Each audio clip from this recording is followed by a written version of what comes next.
What's good, everyone? Welcome back to Cleveland Sports Unfiltered. So, in the landscape of the quarterback room, rather it be in Shador Sanders or people talking and drafting Ty Simpson or, going to make some trade of trading for this guy, Anthony Richardson, or, you know, when free agency was starting, going to sign like a Kyler Murray or somebody like that. One quarterback that has been left out of that said conversation is one Deshaun Watson. Now, he is a lightning rod of controversy in Cleveland for obvious reasons. The contract, the trade, the off the field, the not playing up to expectations, the injuries, the first 700 layoff, now this 700-day layoff. He's just a whole controversy in itself. And I get why he's not being talked about in a serious light of being the starting quarterback for the upcoming season. But I do want to ask, like, are we prematurely counting him out? Because if you listen to Andrew and Todd talk about him, they are open to him being the starting quarterback again. It could all be just that's just organization speak and that's just coach jargon talk, and they don't really mean it. All signs are, let's see what Shador got and let's play that out with him and let's see what he can do and see if he have the tangible traits to be a franchise quarterback.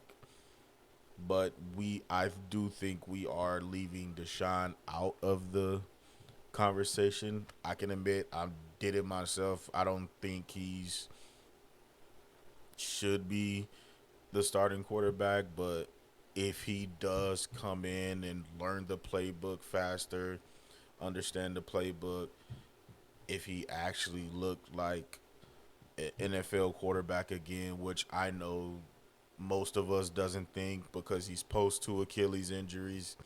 He's had multiple ACL surgeries in his career. He had an unprecedented shoulder injury that the NFL has never seen for a quarterback. And, you know, his mentals, we don't know how his mentals is stemming from the off the field incident. We don't know how he's recovered from that. It doesn't really look like he was in a good mental space at all. Even when the settlements and all of that was happening, it doesn't look like he was still in a great mental space. But he recently got married, he's gotten baptized, and maybe his mental space is more clear. And I think one of the final two charges has been, or both, has been like dismissed or dropped. I don't know. You guys let me know. But is he in the right mental space? If he's in the right mental space, if he's in the right physical space, and he comes in and understands the playbook, which not me because I do know about the football mind that he has. A lot of youth, a lot of fans, and a lot of media does sleep on that aspect of Deshaun, his football genius mind that he has. Just go back and look at some of the film when he was in Houston and watch him break down a play. He literally told you what every defender was doing and what he seen and how he manipulated the safety to do this and how he manipulated the. Just go back and watch. It's a good watch back when he was at his apex. But I do think that we are counting him out, and we just think that he's just gonna sit on the raw. He's gonna be a uber expensive backup. Now that may be the case. I think that's more than likely the case. But I do think that there is a chance that he can beat out Shador, because, and take this with a massive grain of salt, because I don't really trust the Cleveland media at least the national Cleveland media, or but you, I wasn't there, so I'll take like I said, I'll take it with a grain of salt. But if you listen to the reports back when he was practicing and they opened up his 21-day window, there were reports that in practice he looked at like the best quarterback out there. He looked at like the more athletic quarterback, and he just overall looked like the best quarterback out there. And you know, whether you believe it or not, in some world, or there is a chance that he is the best quarterback for us this season. Now, my thing is playing him. What does that get you? Do you resign? Because I was about to say, do you resign him after this season if he gets you like 9 wins into the playoffs? But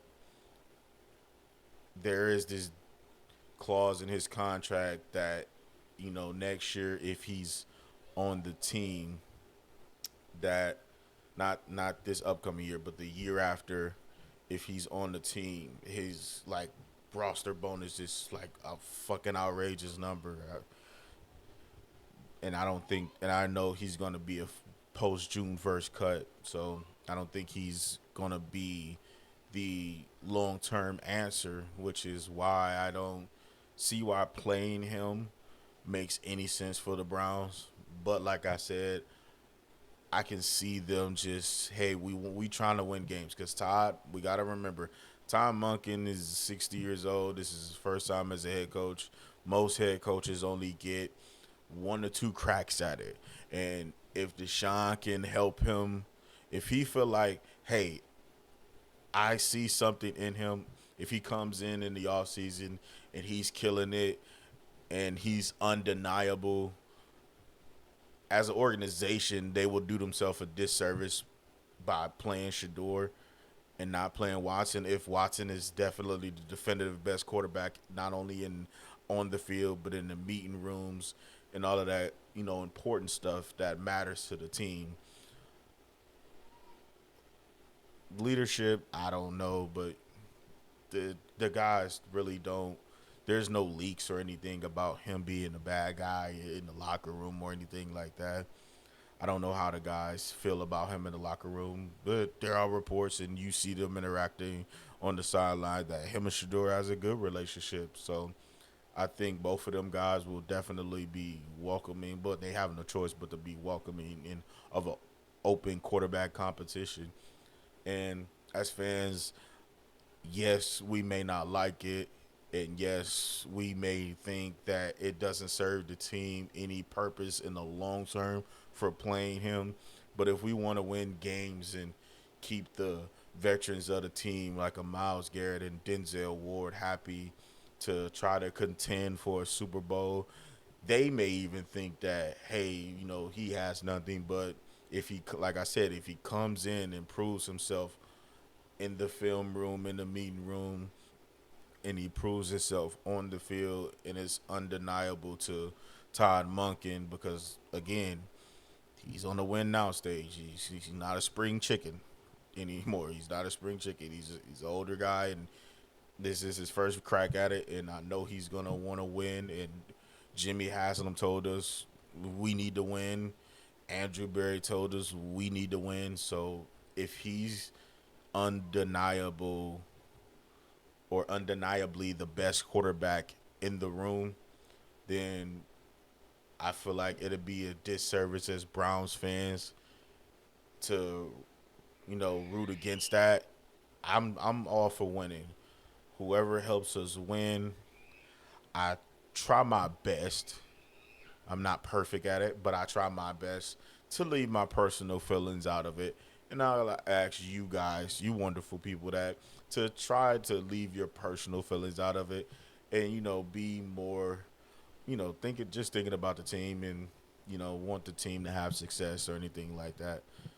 But I can understand the feelings that comes with having Deshaun on the roster, and you know the whole situation of how he got here, the contract, again, the off the field, even your feelings towards Baker if you were a Baker fan, and I can understand, all of that good stuff. So, but I do want to, just have the conversation of, are we, prematurely counting Deshaun out, or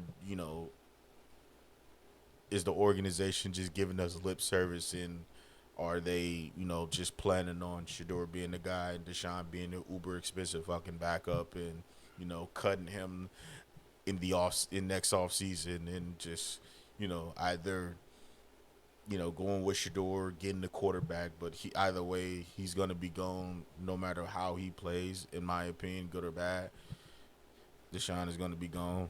But you know, I just want to have a conversation about it, and because like I said, the organization wants to win now, and definitely the veteran players of the team, like Miles Garrett and Denzel Ward, definitely want to win now, especially Miles Garrett. And if he's undeniably the best quarterback, I don't think we should, count him out. I know it's an unpopular opinion, but it's the one of the realities of the situations. Now that may not be. Shador may come in, beat him out, show he's the franchise quarterback. Deshaun can be QB2 the entire season, get cut, first June first cut next off season, and we'll be done, and you know we'll have our quarterback of the future. But again, there is a chance that Deshaun Watson actually wins the starting quarterback competition. But those are just my opinions. Y'all let me know what y'all think in the comment section down below. Again, please hit that like, share, subscribe button for me. I will greatly appreciate it. It is absolutely free to you guys. It does wonders for me. And until next time, peace.